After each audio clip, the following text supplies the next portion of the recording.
সেদিন মালাকুল মউত আজরাইল একটা চিৎকার মারবে। আল্লাহ নবী বলেন, সেদিন যদি প্রাণীকুল বেঁচে থাকতো রে, আজরাইলের চিৎকারে সেদিন মানুষ মারা যাইত। যদি কেউ বেঁচে থাকতো, এত বিকট আওয়াজ দিয়ে চিৎকার মারবে আর বলবে, আল্লাহ আমাকে কি কোনোভাবে ছেড়ে দেওয়া যায় না? আল্লাহ বলেন, সব ধ্বংসের মধ্যে তুইও ধ্বংস হবি। সেদিন আজরাইলও ধ্বংস হয়ে গেছে। এখন বলুন বাকি আছে কে? আরো জোরে, ওয়ায়াবকা ওয়াজহু রাব্বিকা যুল জালালি ওয়াল ইকরাম। আল্লাহ বলেন, সব ধ্বংস হয়ে যাবে, যিনি থাকবেন তিনি কে? আরো জোরে, যিনি বেঁচে থাকবেন তিনি আল্লাহ। আল্লাহ তখন সব ধ্বংস করে দেওয়ার পরে এবার আল্লাহ নিজেই বলবেন, লিমানিল মুলকুল ইয়াউম। এই পৃথিবীর রাজা বাদশারা কোথায় রে? পৃথিবীতে আমি তোদেরকে পাঠাইছি। আমি পাঠানোর পরে ক্ষমতা দিলাম, ক্ষমতা পাইয়া ক্ষমতার অপব্যবহার যারা করছস, আমি তোদেরকে দুনিয়া নামক জায়গায় পাঠাইছিলাম। ক্ষমতা পাইয়া মানুষের উপরে জুলুম করছস, মানুষের উপরে অন্যায় ভাবে জুলুম করছস, ক্ষমতার অপব্যবহার করছস। আজকে তোরা কোথায়? পৃথিবীর রাজা বাদশাদেরকে আল্লাহ ডাকবে। মনে করেন ফেরাউন রে ডাকল, নমরুদ রে ডাকল, যারা জালেম ছিল সবাই রে ডাকবে।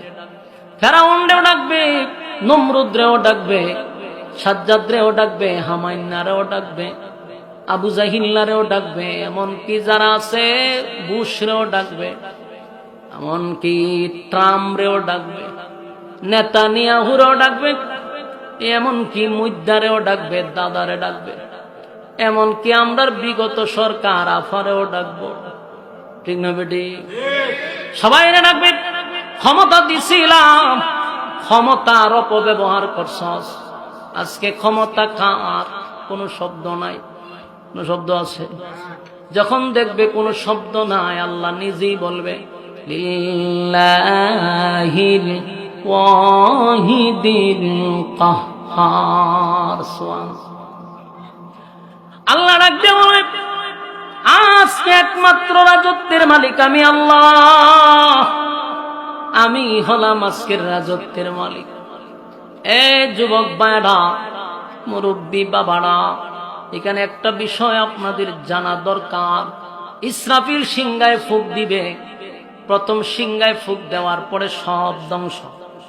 আরেকটা ফুঁক দিবে, এই দুই ফুঁকের মাঝখানে লম্বা একটা গ্যাপ থাকবে।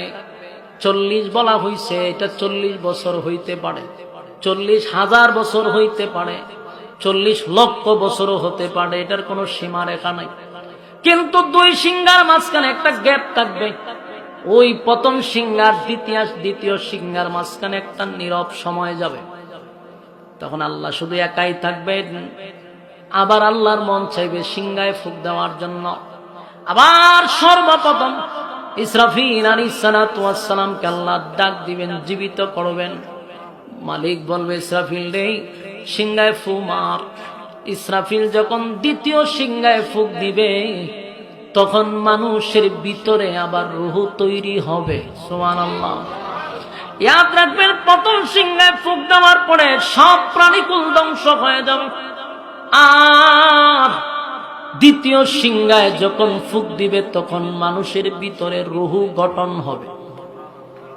প্রথম সিংহায় ধ্বংস, দ্বিতীয় সিংহায় আবার গঠন হবে, মানুষের রূহ গঠন হবে।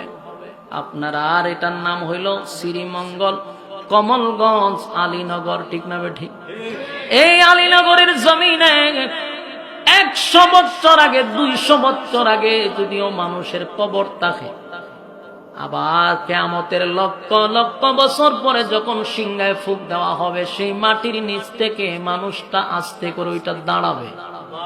সুবহানাল্লাহ।